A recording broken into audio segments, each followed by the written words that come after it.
right now. WLNS is here for you with 6 News this morning. Well, good morning, Mid-Michigan, and thank you so much for waking up with us. It's Sunday, October 16th. I'm Nate Salazar, and we are here for you now with this morning's top stories. Well, for anyone who hasn't filed their tax returns, time is running out fast. If you are one of the people who filed for an extension this year, the Michigan Department of Treasury says that tomorrow is the last day you will be able to file your return. Taxpayers who don't file on time run the risk of missing out on returns from their state income tax. They also run the risk of racking up interest payments on unpaid taxes in addition to other penalties. If you have any last-minute questions, officials say the best way to reach out is by contacting the Treasury through their online e-service to avoid the long wait times that can happen near the deadline. That site is on your screen now. And in Michigan this week, a judge dismissed a woman from the jury hearing the trial of 3 men accused of plotting to kidnap Governor Gretchen Whitmer after attorneys accused her of flirting with one of the defendants. According to the Jackson Patriot, Judge Thomas Wilson announced on Friday that the woman was removed just 2 days after attorneys had concerns that she was, quote, having too much nonverbal communication with defendant Paul Beller. This happened on multiple days, and they made the decision to remove her out of caution. Wilson says in his 35 years of practicing law, he has never seen this happen. Well, also in the news, a truck driver from Michigan is being accused of cross-country arson spree after he set at least 24 semi-trucks on fire in 8 different states. The Department of Justice says 64-year-old Viorel Prekop, a truck driver from Allen Park, may have been retaliating against his former employer when setting the blazes. Investigators found that 25 trucks belonging to Swift Transportation had been set on fire between 2020 and this past September, all at rest stops in the middle of the night. They also collected data from cell towers determining the same GPS device was present at each fire, and at least 25 similar blazes, including 9 in New Mexico, 6 in California, 3 in Arizona and Texas, and 1 in Alabama, Arkansas, Louisiana, and Oklahoma. So far, the man has only been charged with 1 count of arson. Well, 6 News is your local election headquarters, and during this year's midterm election, Michigan has been getting a lot of attention from major political figures hoping to move the needle in our vital swing state. This includes the vice president who stopped in Detroit yesterday to give a speech from the Focus Hope Job Training Facility, calling it a model for success. At the event, Kamala Harris talked about the importance of young people getting out to vote.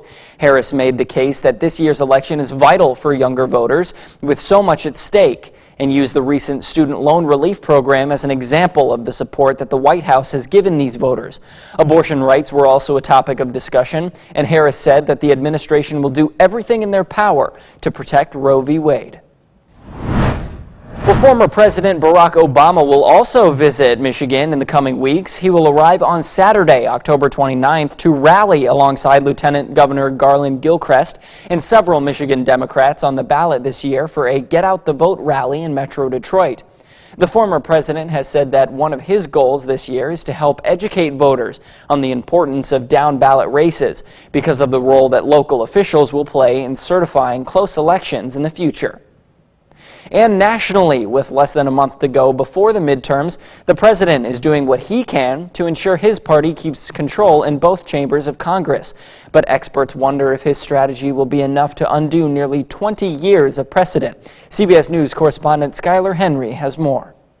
President Biden wrapped up his West Coast swing with a final stop in Oregon touting his legislative victories, including the Inflation Reduction Act. There's a lot in here that lowers the everyday cost for middle-class families to be able to make it. Mr. Biden's trip caps a 4-day stretch where he keyed in on his administration's work so far, as the clock ticks with the midterm elections a few weeks away and power on Capitol Hill hanging in the balance. He's got a real set of accomplishments, and he needs people to know that. George Washington University professor Todd Belt says the president's victory lap is equal parts campaign strategy and old-fashioned political stumping.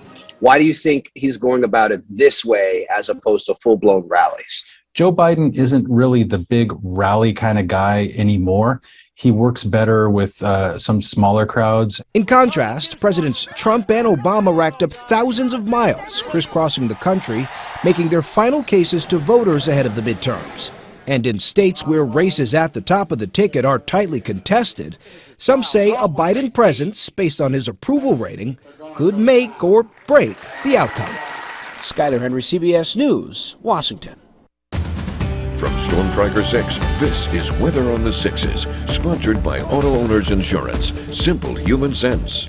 Pretty nice start to the day. Partly cloudy to mostly clear conditions across the board for the area. But, however, we did see some cloud cover overnight last night, so we are still waking up to some fairly warm, almost seasonable temperatures compared to where we should be for this time of year. We're right in the mid-40s for most of us here. 45 degrees in the city of Lansing and St. John's. 47 current temperature over in Mason. A lot cooler when we head down towards the state line. Mid to upper 30s down in Hillsdale. 30 degrees current temperature over in Ann Arbor. They kind of missed out on that cloud cover last night.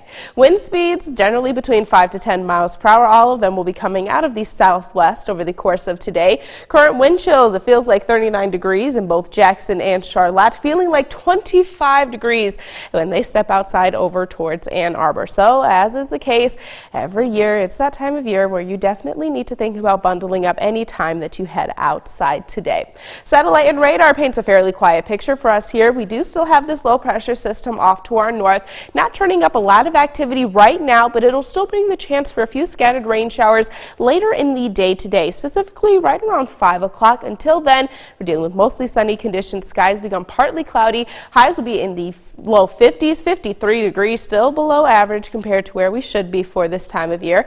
Average highs are right around 60. Today is National Sports Day. Pretty fitting again because it is Sunday. We have Football Sunday going on. You celebrate by gathering with family and friends, playing your favorite sport, or turn on the TV, watch your favorite sport or your favorite team. What's your favorite sport to participate in? To participate in, tennis. To watch, I like football, I will say. Football, probably. My parents are big tennis heads, so I can appreciate that. Mine would probably have to be soccer or football. Okay. If you're across the pond. Oh, so not American football. Not American football, no, soccer. Thank you so much. I'm disappointed to hear that, but okay. Well, coming up, we turn to Britain, where the new government of Prime Minister Liz Truss is in deep trouble after a series of self-inflicted political missteps. The time is 6:08 a.m. Thank you for watching 6 News this morning.